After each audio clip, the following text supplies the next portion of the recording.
Just like with table views, collection views also use cells to display data. Unlike table views, however, collection views do not come with default cells ready to go. As simple as our app is, you still need to define a custom cell.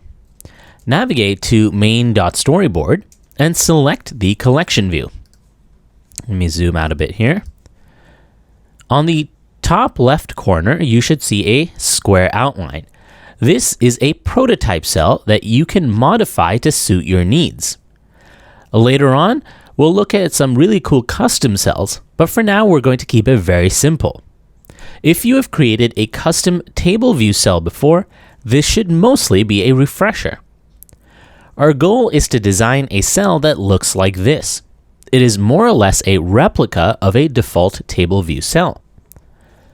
Select the cell. You can do that either in the editor or in the document outline, and navigate to the size inspector over on the right-hand side.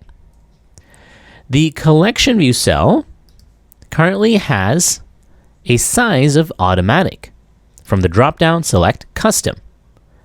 Change the width to 414 points.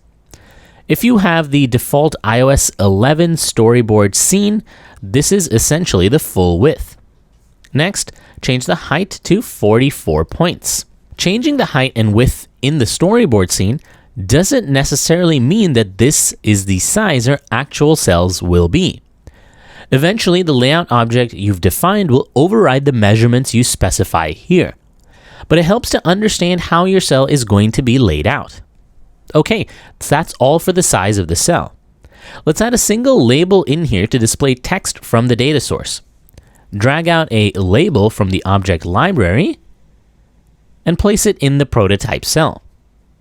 With the label selected, click on the Add New Constraints button in the Auto Layout submenu and give it a leading and trailing space to SuperView constraint with a constant of 8 points. Again, make sure that constraint to margins is unchecked. Next, click on the Align button, which is immediately to the right of the Add New Constraints button, and select the Vertically in Container constraint. Click on Add Constraints to add it to the label. Finally, you need to give this cell a reuse identifier. With the cell selected in the document outline, navigate to the Attributes Inspector and give it a reuse identifier of number cell. It's an odd name, but all we're doing is displaying a single number in this cell. That's all we need to do to visually set up the view. Just like table views though, we also need to create a custom subclass so that we can reference this cell in code. Bring out the project navigator, add a new Swift file to the project, or you could hit cancel here and select Cocoa Touch class. This custom cell is going to be a subclass of UI collection view cell. So under the subclass here, you'll see it's specified, and we'll give this cell a name, number cell.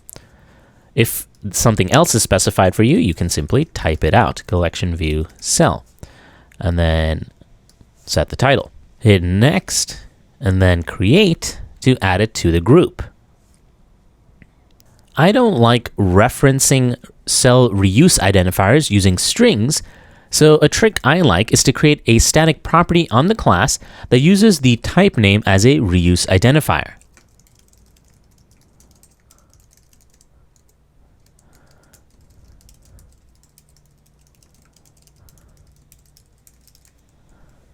This line of code should automatically create a string that matches the type name, which is the same as our reuse identifier. We also need to add an outlet to the label we created in the prototype so that we can reference it in code. Tap on the Add Editor on Right button and switch to main.storyboard. With the cell selected, so number cell here in the document outline, navigate to the Identity Inspector and change the custom class of the prototype cell to number cell. Finally, control drag from the label, or you can do it from the document outline as well, and create an outlet. Name the outlet label and hit connect. If you're having difficulty control dragging from the label, again, you can do it from the document outline, or you can right-click on the label here and select the referencing outlet. And that's all there is to it. In the next video, let's talk about wiring up the layout object and the cell to some data.